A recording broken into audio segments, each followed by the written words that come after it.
दोस्तों, श्रीमद् भागवत गीता वो पवित्र ग्रंथ है जिससे आज के समय में भी ये हमें अपने जीवन के हर मोड़ पे बहुत काम आती है। तो आज इसके 25 अति महत्वपूर्ण विचारों को मैं आपको एकदम सिंपल हिंदी भाषा में आसान शब्दों में मैं आपको समझाऊंगा। इसलिए अगले कुछ मिनट आपको मेरे एक एक शब्द को बड़े ध्यान से सुनना और समझना चाहिए ताकि आपके भी जीवन में कल्याण हो सके। तो चलिए बिना समय गंवाए बढ़ते हैं अपने इस पौराणिक इतिहास के उस सबसे बड़े ज्ञान के खजाने की ओर जो इस दुनिया के ही नहीं बल्कि इस सृष्टि के सबसे बड़े मोटिवेशनल स्पीकर भगवान श्री कृष्ण जी द्वारा दिया गया है और जिसको बड़ी आसानी से समझकर और अपने जीवन में फॉलो करके कोई भी इंसान वो सब बन सकता है जो वो चाहता है। चाहे सफलता पाना हो, चाहे खुशियां पाना हो, मन में शांति चाहिए या चाहे मैनेजमेंट सीखना हो या चाहे अपनी जिंदगी बेहतर बनानी हो, श्रीमद् भागवत गीता से ज्यादा महान कोई और दूसरा कोर्स हो ही नहीं सकता। इसलिए मैं आपको सिंपल वर्ड्स में आपको इन 25 विचारों को अच्छी तरह से समझाऊंगा। तो ये विचार से शुरू होकर 25वें पे खत्म होगी। तो चलिए शुरू करते हैं। पहला उपदेश यह है कि आप किसी भी सिचुएशन में बिना कर्म किए और बिना उसका फल पाए नहीं रह सकते हैं। ऐसा हो ही नहीं सकता कि इंसान का शरीर एक सेकंड के लिए भी बिना कर्म किए रह पाए। ऐसा हो ही नहीं सकता कि सृष्टि का कोई भी कर्ण एक सेकंड के लिए भी बिना किसी कर्म के रह सके। कर्म करना हमारे जीवन का हिस्सा है। अगर हम सोते भी हैं ना तो हमारा दिमाग नहीं सोता है। हम सांस लेते हैं, सपने देखते हैं। हमारे शरीर के हर अंग में करोड़ों की संख्या में सूक्ष्म कण हमारा काम करने में लगातार लगे रहते हैं। अपने कर्म करने से हम कभी भाग नहीं सकते हैं और ये ईश्वर का भी कहना है कि हमें कभी भी अपने कर्म में बंद करके नहीं रहना चाहिए। समझ नहीं आया? देखिए, हम ना तो किसी भी पल कोई काम किए भी ना रह सकते हैं और ना ही हमें कर्मों में बंद करके रहना चाहिए। आसान शब्दों में यह है कि हम जो भी करते हैं वो ये मान कर करें किसे करने वाला मैं नहीं बल्कि इसे करने वाला तो ऊपर वाले ईश्वर भगवान है। मैं तो सिर्फ इस कर्म को पूरा करने वाला एक कारण मात्र हूँ। कठपुतली की तरह उसको करने के लिए इस काम को मैं नहीं कर रहा हूँ बल्कि ये काम मेरे द्वारा स्वतः हो रहा है, यानी मेरे द्वारा कराया जा रहा है। और जब हम इस तरह से सोचने लगेंगे तो हमें कभी भी कोई भी दुख नहीं होगा, हमें कभी अफसोस ही नहीं होगा, हमें कभी घमंड भी नहीं होगा। दूसरा उपदेश, जीवन में कुछ भी अच्छा या बुरा बिना किसी कारण के नहीं होता। इसे कहानी से समझते हैं। एक समय की बात है, एक गांव में एक गरीब औरत रहती थी। उसको जब एक बच्चा हुआ तो वह बिल्कुल स्वस्थ था, लेकिन एक दिन किसी एक्सीडेंट की वजह से उस बच्चे की एक हाथ की उंगली कट गई। उसकी माँ बहुत दुखी हो गई और कहने लगेंगी मेरे बच्चे के साथ ही ऐसा होना था और वह हमेशा भगवान को इसके लिए कोसती थी। पता नहीं भगवान को मेरे से क्या दुश्मनी है जो मेरे ही बच्चे की उंगली काट ली। समय आ गया, उस गांव में एक दिन एक साधु के वेश में एक मायावी राक्षस आया। वो राक्षस अपनी शक्तियां बढ़ाने के लिए बहुत सारे बच्चों की बलि चढ़ाने के लिए उसने इसके बच्चे को भी किडनैप कर लिया। लेकिन जैसे ही वो उसकी बलि चढ़ाने लगा तो उसको अपने गुरुजी की याद आ गई, जिन्होंने उसे शर्त दी कि जिस भी बच्चे की तुम बलि चढ़ाओगे उसके सभी अंग बिल्कुल सही होने चाहिए। और वही उस बच्चे के कटे हुए उंगली के बारे में जानकर उसने उस बच्चे को जिंदा छोड़ दिया। और तब उसकी माँ को ये समझ आ गया कि जो भी होता है अच्छे के लिए ही होता है। और ये कहानी यही सिखाती है कि इस दुनिया में जो कुछ भी होता है, चाहे वो अच्छा हो रहा हो या चाहे वो बुरा हो रहा हो, वो कभी भी बिना किसी कारण के नहीं होता और अच्छे के लिए ही होता है। मित्रों, इससे पहले कि हम अगले तीसरा उपदेश पर जाएं, अगर अभी तक आपने इस वीडियो से कुछ भी सीखा हो तो कमेंट में जय श्री राधे कृष्णा अवश्य लिख दीजिए और साथ ही इस वीडियो को लाइक करके चैनल को सब्सक्राइब कर लीजिए और बेल नोटिफिकेशन आइकॉन को ऑल पर सेलेक्ट कर लीजिए ताकि आपका भी कल्याण हो सके। तीसरा उपदेश, गुस्सा या एंगर, लालच या ग्रीड और वासना या डिजायर, ये तीनों नरक के दरवाजे होते हैं। अब ये डिजायर या वासना क्या है? बिना किसी मकसद के तो हम जिंदगी जी नहीं सकते और मकसद पूरा करने के लिए हमारे मन में डिजायर्स का होना बहुत ही आवश्यक है। लेकिन जब वो मकसद केवल और केवल खुद के लिए हो और आपको इससे कोई फर्क नहीं पड़ता है कि आपकी डिजायर की वजह से सामने वाले का कितना नुकसान हो रहा है, तो फिर वो डिजायर बहुत दुख देने वाली बन जाती है, क्योंकि कभी ना कभी उसके गलत परिणामों से आपको सामना करना ही पड़ेगा। अब हम गुस्से से होने वाले नुकसान को समझ लेते हैं। गुस्सा इस बात का सबसे बड़ा सबूत है कि हम कितना कमजोर हो गए हैं। सीधी सी बात है, जो इंसान बहुत ज्यादा गुस्सा करता है वो बहुत ज्यादा कमजोर होता है। वैसे अगर आपने किसी के अच्छे के लिए अपने गुस्से की एक्टिंग कर ली तो कोई दिक्कत नहीं, वो चलेगा। लेकिन ये तो बहुत बड़ी बात है कि हमने इतना गुस्सा कर लिया कि अपनी बीपी है कर ली, आखिर लाल हो गई, पसीना आ गया और अपने कंट्रोल से बाहर हो गए। हमने अपना आपा ही खो लिया।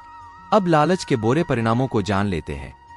सोने के अंडे देने वाली मुर्गी की कहानी तो आपने सुनी ही होगी। इस कहानी में एक मुर्गी सोने का अंडा देती थी, लेकिन एक दिन उसके मालिक को लालच आ गया और उसने ये सोचा कि अगर मुर्गी डेली अंडा दे रही है तो इसके पेट में न जाने कितने अंडे होंगे और मैं डेली डेली एक ही अंडा नहीं लेना चाहता। मुझे बहुत सारे अंडे चाहिए। मैं आज इस मुर्गी का पेट काट कर पूरे अंडे बाहर निकालूंगा। और अंत में क्या हुआ, मुर्गी मर गई। उसको अगले दिन से कुछ भी नहीं मिल पाया। जितना उसको मिल रहा था ना, उसके लालच के कारण वो उसके हाथ से भी चला गया। गुस्सा यानी एंकर, डिजायर यानी वासना और लालच यानी ग्रेट, ये तीनों के तीनों नरक के दरवाजे हैं। ध्यान रखिएगा, और ये मरने के बाद वाले नरक नहीं बल्कि जीते जीते जी नरक के समान जिंदगी जीने के समान है, और जीते जी नरक के समान जिंदगी जीना। जब मनुष्य मर के नरक जाता है तो उससे भी काफी बुरा होता है। चौथा उपदेश यह है कि दूसरों की गुलामी करके खुश रहने की बजाय स्वयं को आजाद रखकर खुद के दुखों का सामना करना चाहिए, भले ही आपकी जिंदगी में कितने ही दुख क्यों ना हो। भागवत गीता में गुलामी को मौत से भी बदतर या बुरा बताया गया है। इंसान किस किस का गुलाम नहीं है, वो अपने विचारों का, अपने दिमाग का गुलाम है। और यहाँ तक कि आज हम अपने मोबाइल फोन के गुलाम हो गए हैं, तो किसी के यहाँ गुलाम बनकर काम कर रहे हैं। दूसरों का साथ लेना और दूसरों का गुलाम बनना, इसके बीच में एक पतली सी लाइन है, और इस लाइन के उस पार अगर आप चले गए तो समझो आप किसी के गुलाम बन गए। और वह लाइन है सेल्फ रिस्पेक्ट की, यानी कि आत्मसम्मान की। जब तक इंसान अपनी सेल्फ रिस्पेक्ट के दायरे में काम करता है तब तक वो आजाद बना रहता है, लेकिन जैसे ही वो किसी के सामने इतना गिर जाता है कि उसका आत्मसम्मान समाप्त होने लगता है, तो उसके लाइफ में एक समस्या आने लग जाती है और वो गुलाम बन जाता है। इसलिए दूसरों के गुलाम रहकर खुश होने से अच्छा है कि आजाद रहकर खुद की समस्याओं का सामना किया जाए। उपदेश, मनुष्य पैदा भी नंगा होता है और मरने के बाद भी उसको इसी रूप में जलाया जाता है। उसके साथ में कुछ भी नहीं जाता, वो कुछ लेकर जा ही नहीं सकता। जिंदगी में जो कुछ भी आपको यहाँ आने के बाद मिलता है वो आपके आने से पहले किसी और का था, और जब आपको यहाँ से चले जाओगे तो वो सब किसी और का हो जाएगा। जो पैसा आपके पास है ना, आज जो नाम आपके पास है, जिस पोजीशन पे आप हो उस पोजीशन पे आपसे पहले कोई और था। आज भले ही आप वहां हो, लेकिन कल को कोई और आपसे वो जगह छीन लेगा, और यही सृष्टि का नियम है और भागवत गीता की वो सबसे बड़ी सीख है जो आज हर एक पृथ्वीवासी को समझनी चाहिए। तो अगर बदलाव इस दुनिया का नियम है तो फिर ऐसी कौन सी चीज है जो हमेशा हमेशा के लिए रहती है?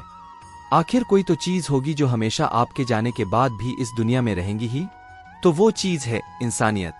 इसलिए सबसे पहले आप एक अच्छा इंसान बनिए। हर एक मनुष्य उस परमात्मा का ही तो अंश है, और हमारे सीधे कनेक्शन उस परमात्मा से ही तो जुड़े हुए हैं। हमारी आत्मा कभी गलत नहीं हो सकती, पर हम शरीर के सुखों के लिए गलत कामों में लग जाते हैं और उनका नतीजा भी गलत होता है। खैर छोड़िए, आज हमारे पास जो कुछ भी है, चाहे हमारे पास प्यार हो, कोई रिश्ता हो, पैसा हो या नाम हो, वो हमसे एक ना एक दिन जरूर छिन जाएगा, जरूर दूर चला जाएगा। और यही सृष्टि का नियम है कि जो कल किसी और का था वो आज आपका है, लेकिन आज जो आपका है ना, वो आने वाले कल में किसी और का हो जाएगा। पांचवां उपदेश यह है कि आज आप अपनी जिंदगी में जो कुछ भी है वो केवल और केवल अपनी सोच की वजह से है। आज कोई भी इंसान अगर किसी लेवल पर है, ना चाहे वो लेवल ऊपर हो या नीचे हो, वो केवल और केवल उस व्यक्ति की सोच की वजह से ही हो पाया है। आपके खुद के सेल्फ बिलीफ यानी आत्मविश्वास की वजह से है। अगर एक भिखारी भी अमीर बनना चाहता है, अगर वो दिल से बनना चाहता है और खुद पे विश्वास रखता है, तो वो अमीर बन सकता है। बस अपनी सोच की वजह से इस दुनिया में किसी दूसरे व्यक्ति की कोई औकात नहीं है कि उसको अमीर बनने से रोक सके। वही इसके विपरीत, यदि कोई अमीर बर्बाद होना चाहता है ना, तो वो आसान है, बस वो अपनी इच्छाशक्ति को कमजोर कर ले। अगर कोई क्रिकेट का भगवान कहलाता है तो वो केवल और केवल उसकी सोच की वजह से। अगर कोई एथलीट गोल्ड मेडल अपने देश के लिए लेकर आता है तो वह केवल और केवल उसकी स्ट्रांग विल पावर की वजह से वह खिलाड़ी गोल्ड मेडल लेकर आ पाता है। किसी भी लक्ष्य में वास्तव में यानी कि अपने आंखों से अपने आप को सफल होते हुए देखने में काफी समय लग जाता है।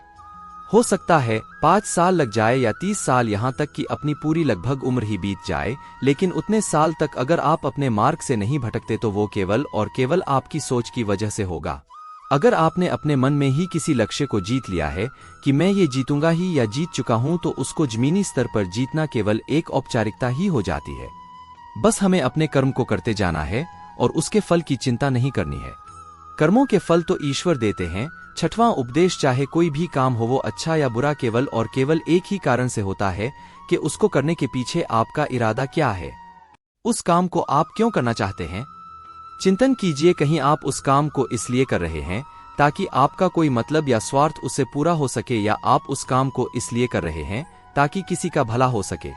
काम भले ही एक हो, लेकिन उसका परिणाम इस बात पर निर्भर करता है कि आपका उद्देश्य सही है या बुरा।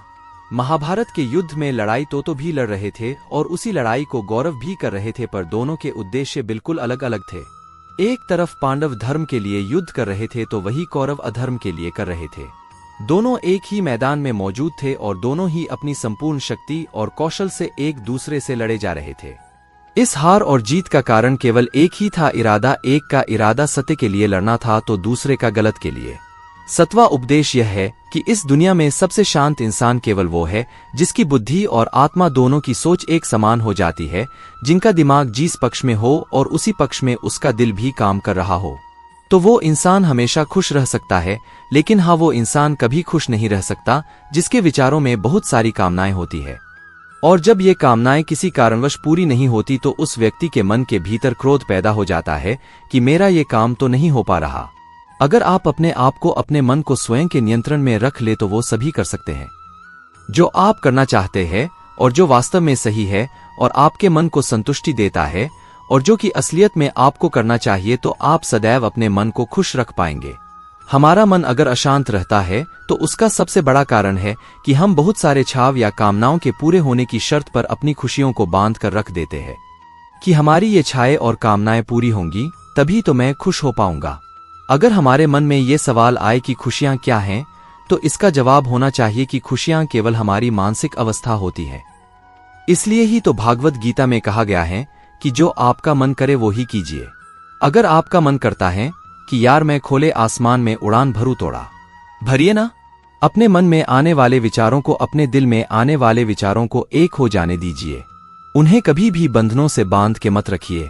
आठवां उपदेश यह है कि यदि आप जिंदगी में मन से कुछ पाना चाहते हैं तो इसके लिए आपको संघर्ष तो करना ही पड़ेगा, और अगर आप संघर्ष नहीं करना चाहते हैं तो आपको इस बात का दुख तो बिल्कुल ही नहीं होना चाहिए कि आपको तो वो सब प्राप्त नहीं हो सका जो आप हासिल करना चाहते थे या हासिल कर सकते थे। आपको अपने साथ हुए परिणामों को स्वीकारना ही होगा। वहीं दूसरी हो, अगर आपको अपने कर्मों का अच्छा परिणाम चाहिए या आपके लिए अपनी जिंदगी में कुछ हासिल करना बहुत आवश्यक है, तो फिर आप ये मत देखिए कि मेहनत करने का सही समय कौन सा होगा। आपको ये नहीं देखना है कि आपको भूख लग रही है या प्यास लग रही है। आपको ये बिल्कुल ही नहीं देखना है कि आपको नींद आ रही है या गर्मी लग रही है या सर्दी लग रही है। यदि आप जिंदगी में कुछ पाना चाहते हैं या आपकी जिंदगी में किसी लक्ष्य को दिल से पाना चाहते हैं तो इसके लिए आपको संघर्ष तो करना ही पड़ेगा, और अगर आपके अंदर संघर्ष करने की इच्छा नहीं है तो फिर आपको जितना कम मिले या ना मिले, या आपके साथ बुरा हो या आपके साथ गलत हो या आपके साथ कोई पक्षीपात हो रहा हो या अन्याय हो, आपके अंदर इतनी हिम्मत तो होनी ही चाहिए। क्यों दुखों को सहन कर सके? क्योंकि ये तो आपकी लाइफ थी, आपकी मेहनत थी, आपके सपनों को पूरा करने की बात थी, तो आपने मेहनत ही नहीं किया, संघर्ष ही नहीं की, और वही जिसने मेहनत कर ली वो मेहनत करके अपने पूरे कर्म किए वो सुखों को भोग रहा है, और जिसने सिर्फ सपने ही देखे उसे पूरा करने के लिए कर्म नहीं किया वो आज भी उसी तरह है जैसा वो तब था जब उसने सपना देखना शुरू किया था। आपको अपने सपनों के लिए हर हाल में संघर्ष करना ही होगा। 9वां उपदेश यह है कि अच्छाई और सच्चाई को ना तो कभी हराया जा सकता है और ना ही कभी छुपाया जा सकता है। इसलिए सच कहने से और अच्छे कर्म करने से कभी भी नहीं डरना चाहिए। इस विषय के बारे में ईश्वर कहते हैं कि सच्चाई और सूरज को ज्यादा देर तक छिपाया नहीं जा सकता। एक वक्त आने पर उनको दुनिया के सामने बाहर निकलकर आना ही पड़ता है। आप उसको सामने आने से रोक नहीं सकते। उसका आज नहीं तो कल उजागर होना तो तय है। इसलिए यदि आप आज कोई ऐसा काम कर रहे हो जो सही नहीं है, गलत है, जिसमें झूठ है, फरेब है, तो आपको उस काम को आज ही छोड़ देना चाहिए, क्योंकि किसी ना किसी दिन आपकी सच्चाई इस दुनिया के सामने अवश्य ही उजागर हो जाएगी। आजकल लोग अपनी लाइफ में बहुत सारे झूठ प्रतिदिन अपने आदतों में बोलते ही रहते हैं। कई बार किसी के आरोप से बचने के लिए झूठ बोल देते हैं, तो कई बार अपना फायदा लेने के लिए झूठ बोलना पड़ता है। श्रीमद् भागवत गीता में भी ये कहा गया है कि अगर आपको ऐसा सच बोलते हैं मासूम के साथ अन्याय हो जाता हो तो ऐसा सत्य अच्छा नहीं होता, और अगर आप ऐसा असत्य बोलते हैं जिससे किसी का भला हो जाता है पर किसी का नुकसान नहीं, तो ऐसा असत्य भी बुरा नहीं होता। ध्यान रहे कि हमारे सत्य या असत्य कहने से किसी का बुरा ना हो जाए, किसी के साथ अन्याय ना हो जाए। इस वास्तविक सत्य और वास्तविक असत्य को समझना बहुत ही बड़ी बात है। इसलिए अपने बुद्धि के प्रयोग से सोच विचार के उसके बाद ही निर्णय ले कि आपको क्या बोलना चाहिए और उसके अनुसार आपको क्या अंतः करना चाहिए। 10वां उपदेश यह है कि आपको हमेशा ध्यान में रखना है कि इस संसार में आप अपने आप को बेहतर बनाने के लिए आए हैं, कुछ बेहतर सीखने के लिए आए हैं, और ऐसा नहीं कर रहा है वो हर दिन मर रहा है। ईश्वर कहते हैं इंसान का नाश 2 तरीकों से होता है। एक तो तब जब उसका शरीर बूढ़ा हो जाता है और रगों में खून दौड़ना बंद हो जाता है और दिल काम करना बंद कर देता है और अंततः उसकी मौत हो जाती है। वैसे इस बात को तो हम सभी जानते ही हैं। अब आपके मन में सवाल आता होगा कि दूसरी मौत कब होती है, तो इसे जानिए।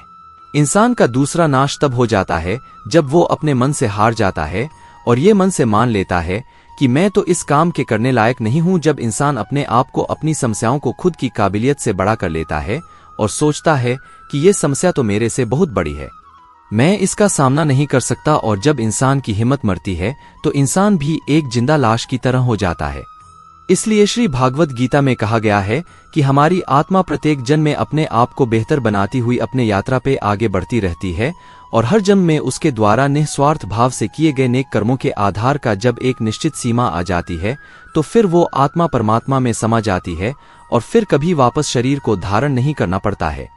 और इसी आत्मा को परमात्मा में समाने को मोक्ष की प्राप्ति कहा जाता है।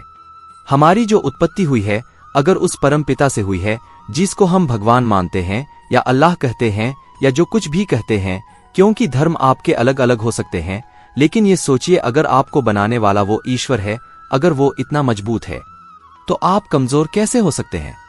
आप भी तो उन्हीं का अंश हैं। तो इसलिए कभी भी अपने मन से हार नहीं माननी चाहिए। 11वां उपदेश यह है कि आप हर काम करने के लिए स्वतंत्र हैं, लेकिन आपको कभी भी अपने आप को उस काम में मिलने वाले हार या जीत से खुद को बांध करके नहीं रख देना चाहिए। एकमात्र ऐसी चीज है जो अगर इंसान समझ ले तो उसके सारे दुखों का अंत हो जाता है और बिना मार्ग भटके हुए मेहनत कर सकता है, और इस दुनिया में ऐसी कोई मंजिल नहीं बचेगी जिसको वो फिर हासिल ना कर सके। और सबसे शानदार बात तो ये होगी कि बहुत कुछ प्राप्त करने के बाद भी खुद को कभी घमंड ही नहीं होगा। आपका कभी भी किसी काम को करने का ये उद्देश्य नहीं होना चाहिए कि अगर मैं ये काम कर लूंगा तो मुझे ये फल मिलेगा।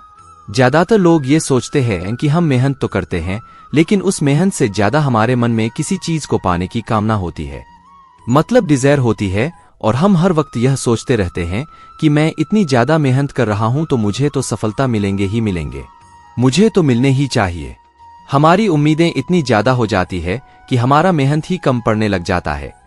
लेकिन अगर आप अपने काम में सफल नहीं हो पाते हो तो एक बात आपको अवश्य याद रखना चाहिए कि अगर आप इस काम में सफल नहीं हुए हो तो कोई ना कोई और इस काम में सफल अवश्य हुआ होगा, क्योंकि उसने आपसे ज्यादा मेहनत की होगी, और अगर वो सफलता उसको ना मिलकर आपको मिल जाती तो उसके साथ में अन्याय हो जाता, क्योंकि उसने आपसे ज्यादा मेहनत की है, क्योंकि उसके कर्म आपसे ज्यादा संघर्षशील रहे हैं। और जिस दिन आपका कर्म सबसे ज्यादा संघर्षशील बन जाता है उस दिन आपको भी सफलता अवश्य ही मिल जाएगी। श्रीमद् भागवत गीता में श्री कृष्ण जी अर्जुन से कहते हैं कि हे अर्जुन, तुम अपने कर्म की फल की चिंता करना छोड़ दो। तुम चाहे ये लड़ाई जीतो या हारो, तू आएगा तो मेरे पास ही तो है, नहीं कि तू जीत कर कहीं और चला जाएगा और ना ही तू हार के कहीं और चला जाएगा। इसलिए उठ जा और इस युद्ध के परिणाम के बारे में सोच मत, ये समझकर लड़ाई कर कि ये लड़ाई तू नहीं बल्कि मैं यानी खुद स्वयं श्री कृष्ण कर रहा हूँ, और फिर जो इस युद्ध का परिणाम होगा वह मैं यानी खुद श्री कृष्ण दूंगा। इस महाभारत के युद्ध में अर्जुन को केवल लड़ाई लड़नी थी, इसलिए वह लड़ा, और श्री कृष्ण का काम परिणाम देना था और इसलिए उन्होंने दिया। श्री कृष्ण ने अर्जुन से कहा कि तू तो केवल एक जरिया है, माध्यम है उस काम को करने का। तू तो केवल एक छोटी सी वजह है उस कर्म को पूरा होने की, पर वास्तव में उस काम को तो मैं श्री कृष्ण ही कर रहा हूँ। दोस्तों, आप केवल अपनी मेहनत करने पर ध्यान दीजिए। कोई आपको चाहे कितना भी कह ले, तूने तो अपने जीवन में कुछ नहीं कर